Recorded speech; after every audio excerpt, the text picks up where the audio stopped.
At the stroke of midnight, the battle for the streets and the soul of Hong Kong was set to kick off.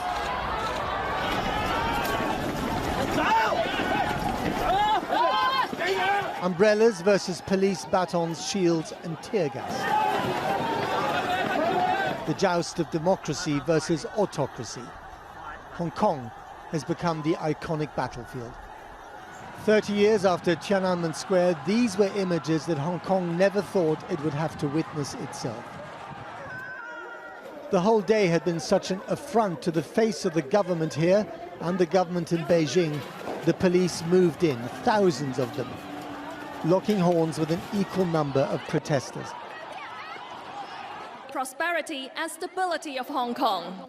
It was all meant to be so different.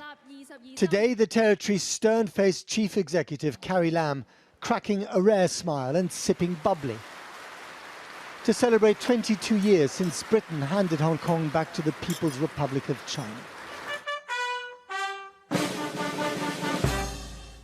This is supposed to be a reassuringly dull piece of post-colonial pageantry, and it was, until opposition politician Helena Wong started heckling Carrie Lam and had to be frog-marched from the premises.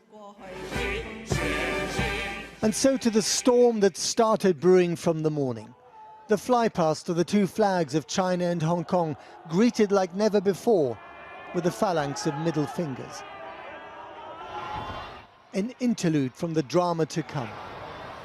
The protest business of the day was nothing short of storming Legco, Hong Kong's partially democratic mini-parliament. This has never happened before. It's a direct challenge to the authority of China on one of its most sacred patriotic days. And it's the kind of violent action that allows the authorities here and in Beijing to brand the demonstrators as hooligans or worse. The battering ram is rudimentary, almost medieval, but the anger expressed here is primal, and the organization is Hong Kong at its most efficient, just not the way you're used to it. I think this is going to go on for a real long time if the government does not withdraw the bill completely and does not express or have any actual plan to rebuild the communication between the people and its regime. An ant-heap dismantling the gates of government. Images like this are keeping Beijing up at night with an acute dilemma: to crack down or let steam off. The police today were restrained compared to a few weeks ago. Pepper spray but no rubber bullets. It was a fine balance, and it was on a knife edge. While thousands were busy storming Legco today, hundreds of thousands marched peacefully against the controversial extradition law, against the lack of democracy, against Beijing. If you stifle democracy at the polls, it spills onto the streets. That is the lesson of Hong Kong. Night has now fallen, and so has Legco. The alarm has gone off, and it can be heard all the way in Beijing. The assembly occupied, the writing on the wall, on so many walls. The chamber itself stormed and vandalized.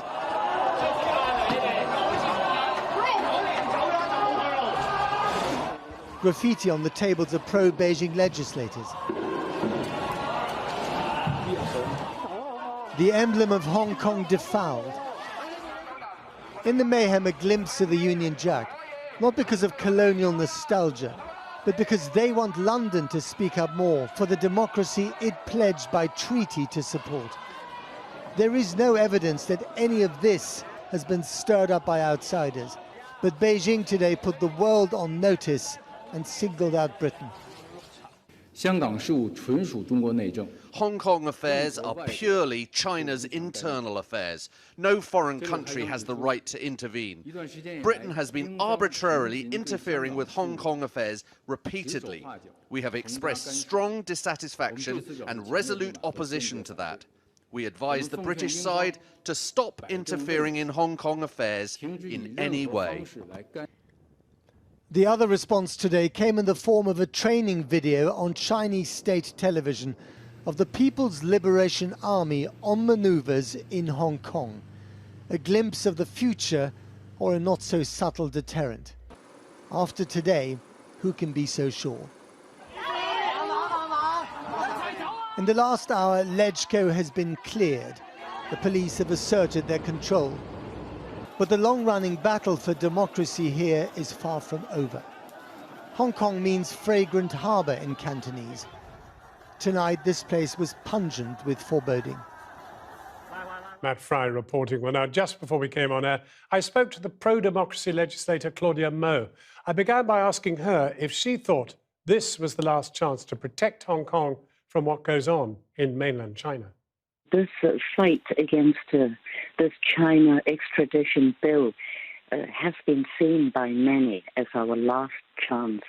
And with the fact that it's being suspended, it's not good enough to most people, particularly the young. And so that's why the young snapped. You have to understand the bottled up anger and resentment all these years, the hostility in particular at this legislature, because it's just a rubber stamp body, basically, because Democrats are being outnumbered by all those Beijing stooges. This was, as you point out, a young people's demonstration, so that people like you from the legislature, etc., were not actually in this protest. Where were you? Because you were actually tear-gassed yourself. Earlier, I was trying to urge one of the apparent leaders of the more militant young protesters not to storm the legislature building, because I said that it's very dangerous. They could charge you with rioting, which carries a maximum sentence of 10 years. You have to think twice. And the reply I got was Ms. Mo, don't worry. I know you care, but don't worry about us. The government has pushed us to this. It's been a tipping point there. You have to understand, and so on and so forth. Hong Kong legislator Claudia Mo. Now, joining me from Westminster is the chair of the Foreign Affairs Select Committee, Conservative MP Tom Tugendhat. Tom Tugendhat, where now the agreement with China, which is supposed to last two systems, as it were, one system but two different setups? I mean, that's supposed to last to 2047. It's dead? Well, we published a report as the Foreign Affairs Committee recently saying it's not one country, two systems anymore, but it's really one country, 1.5 systems. And I think what we're seeing at the moment, sadly, is evidence of that. And that's a great concern, not just for the UK, which of course has a legal obligation under the UN registered treaty that we signed with the People's Republic of China in 1997 to support the basic law, as it was called, as the constitutional document is called. But it's also a concern because Hong Kong is one of the major and most important financial centres of the world, and of course that finance is underwritten by the rule of law. And what one's seeing at the moment does call into question whether or not it is possible to divorce civil rights from property rights. And this is a matter of huge concern because I'm not sure that it is possible, and therefore the UK may find itself unable to send judges to guarantee the independence of the Hong Kong court system.